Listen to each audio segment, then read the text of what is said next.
this was once again an opportunity for us to realize exactly how lucky we are to be Americans, to be Bostonians, and to be surrounded by people who love us.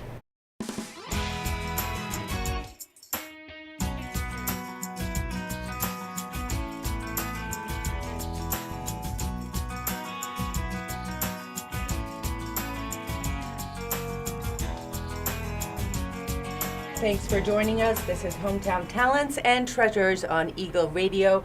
We are at WCCM 1110 AM, or you can call in with your questions at 978-687-8005. We've got a room filled with great guests for today's show. We have Tom Licciardello. He is one of the members organizing committees of the Boston Marathon. He's also run Boston 35 times, but who's counting? Also a founder of the Merrimack Valley Striders. We've got Bill Pennington, who has run several marathons, and this would have been his 23rd. Is that right, Bill? Yes, ma'am. 23rd marathon. He got stopped at mile 25. And for those of you who listened last week, we have Kevin Belanger back in the house. Kevin ran for the Melanoma Foundation of New England. He ran in memory of his sister, and he was stopped half a mile before finishing. Gentlemen, thank you for being here. I want to start out with you, Tom. We're almost a week later. Lots has happened, ups and downs. You met the president. You've met with runners. Quite a packed week. Where are you now? Well, that's a very long answer. It's been obviously a very, very emotional week. It's been very difficult for everybody that's had any involvement this year or any year with the Boston Marathon. And now I think that the important thing is that the healing process is beginning. Bill, this is your 23rd marathon. What happened when you were stopped? What did they say to you? What were you thinking?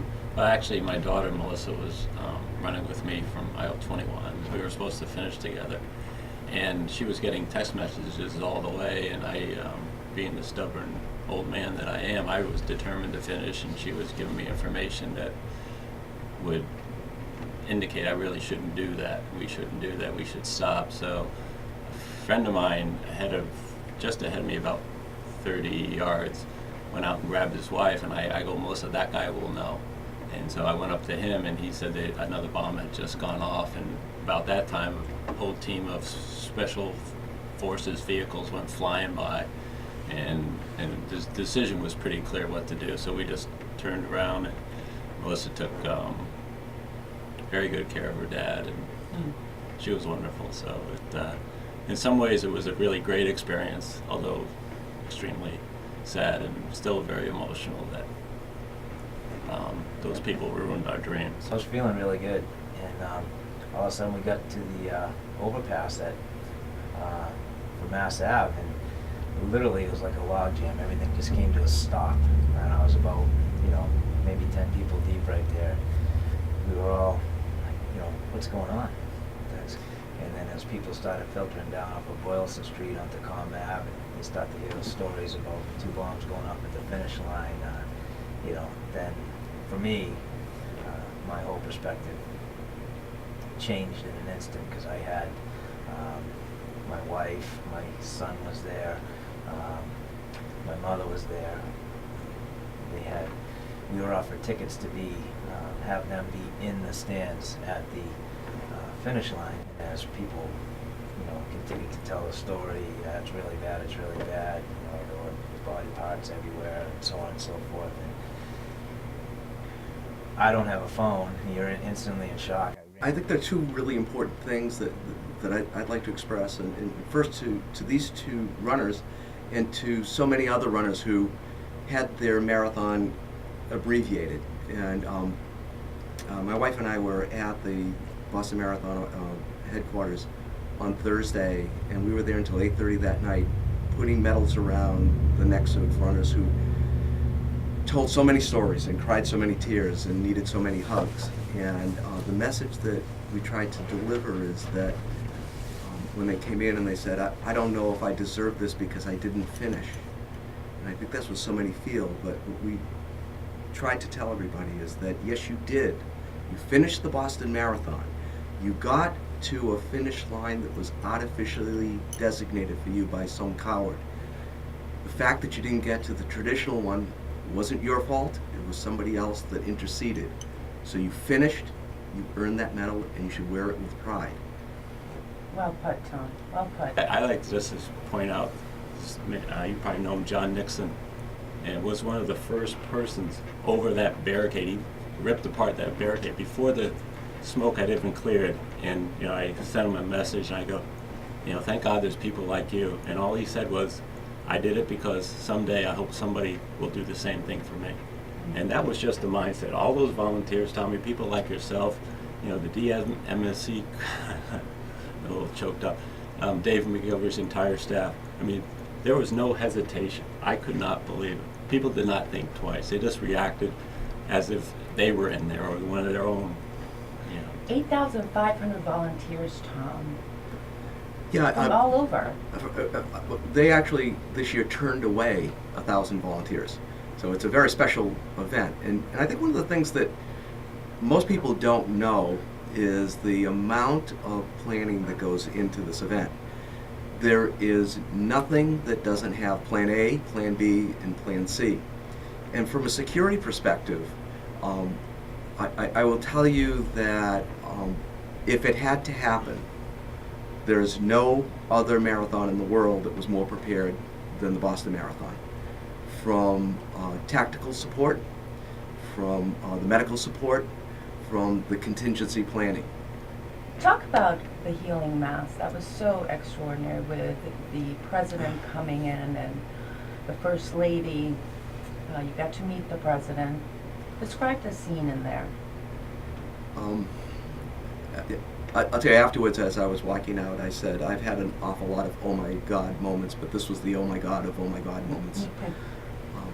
This healing mass was extraordinary for all of the people that were there and those who spoke so eloquently, from Liz Walker to our governor to even Mayor Menino. I understood almost everything he had to say.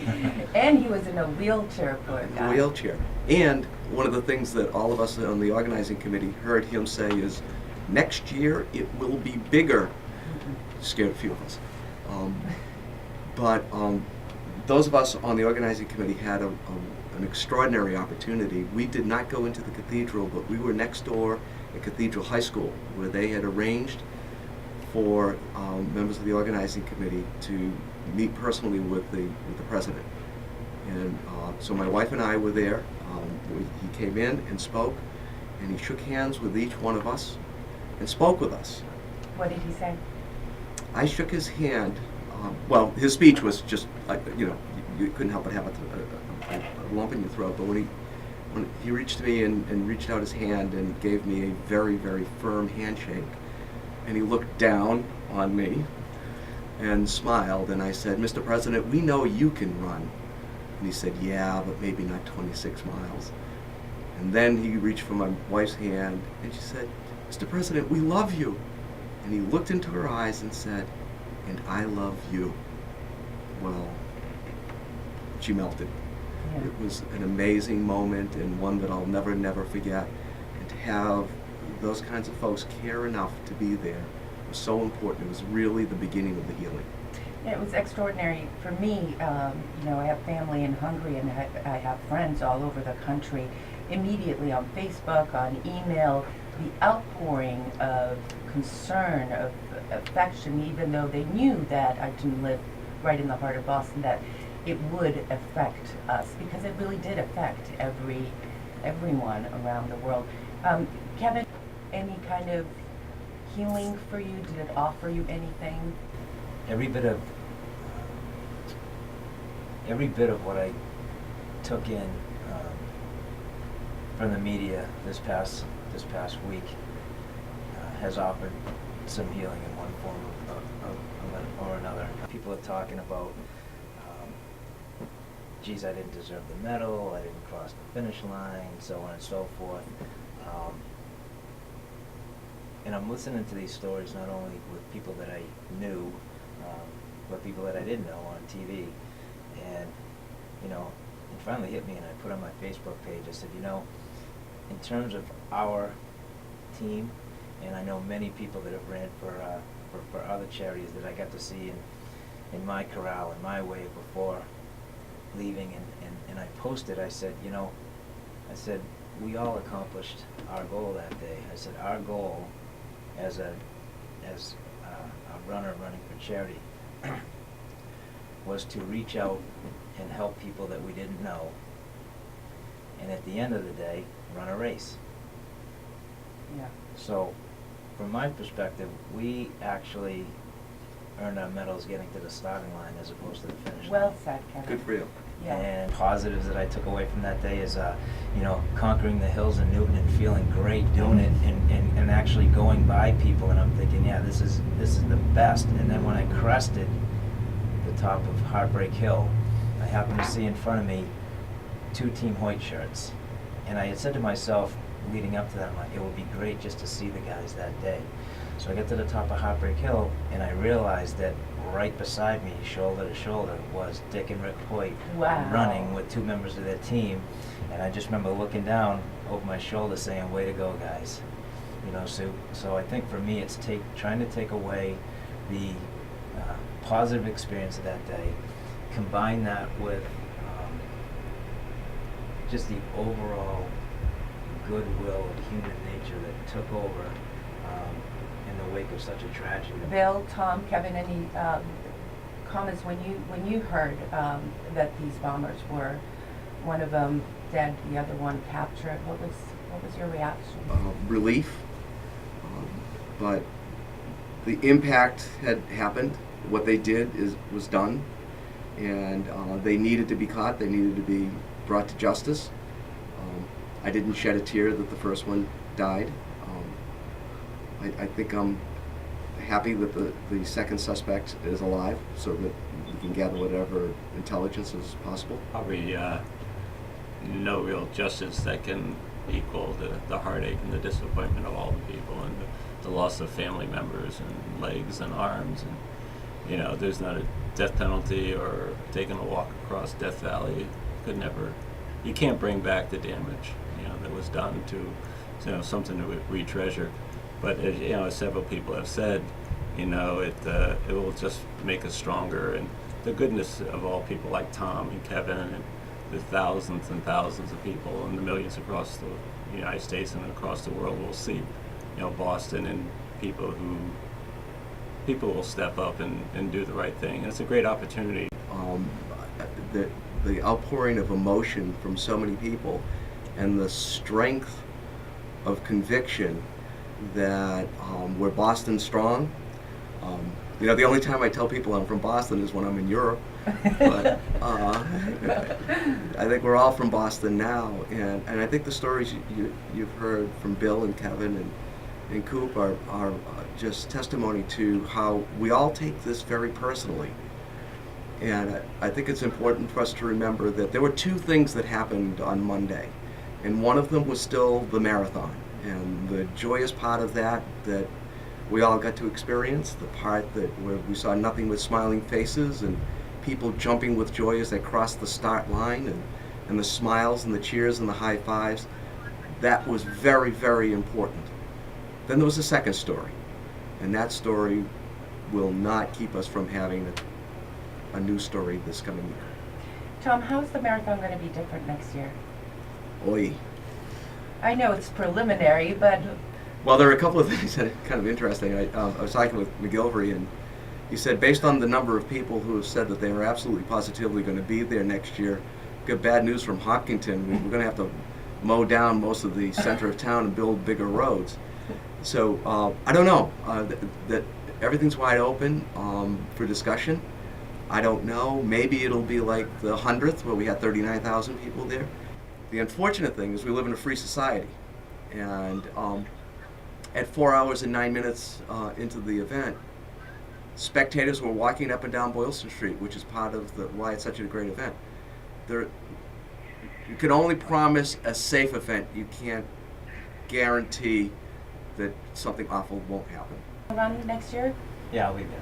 You'll be one of the 150,000. The first person to come forward said that they won't be back. I don't think I'd want to be that guy.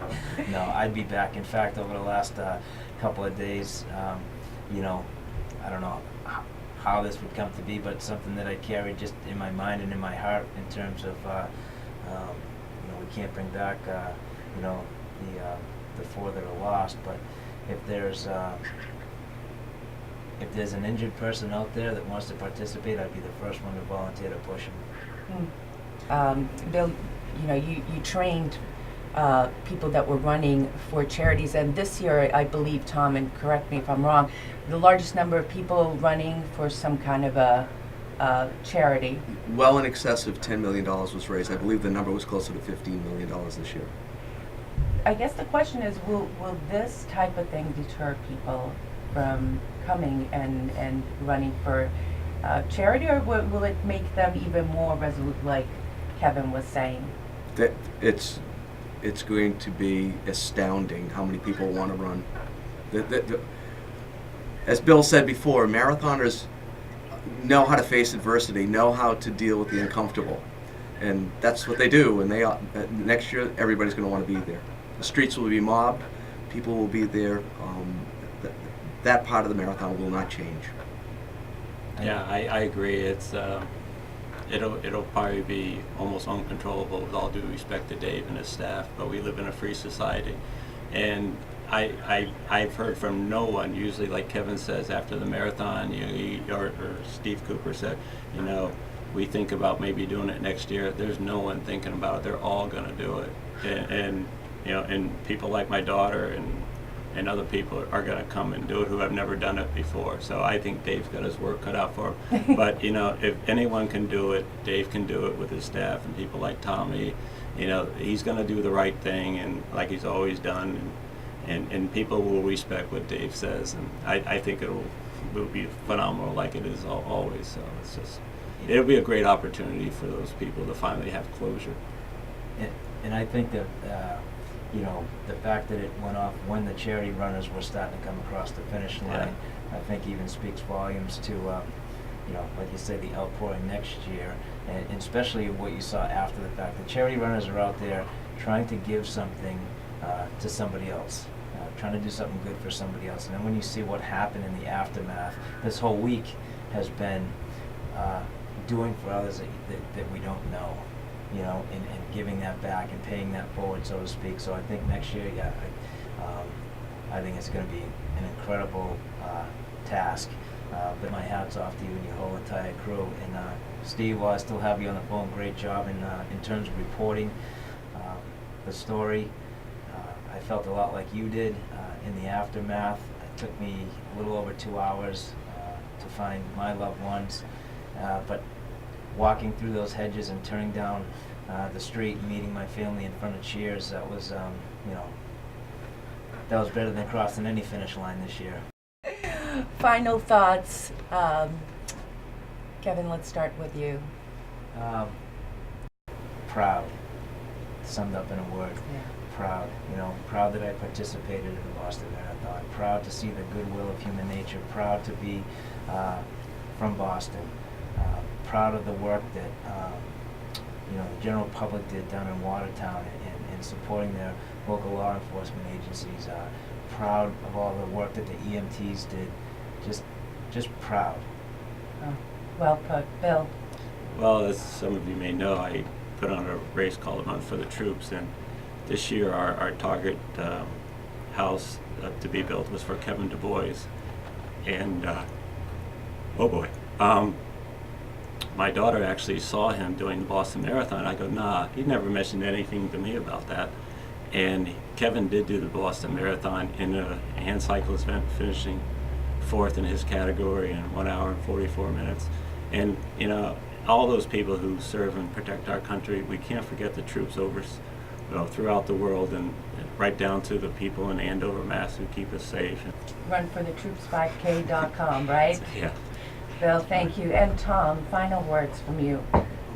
I guess the last thing that I can say is that this was once again an opportunity for us to realize exactly how lucky we are to be Americans, to be Bostonians, and to be surrounded by people who love us. Again, thank you to our hometown talents and treasures. What a great show. Thank you for participating. See you next week.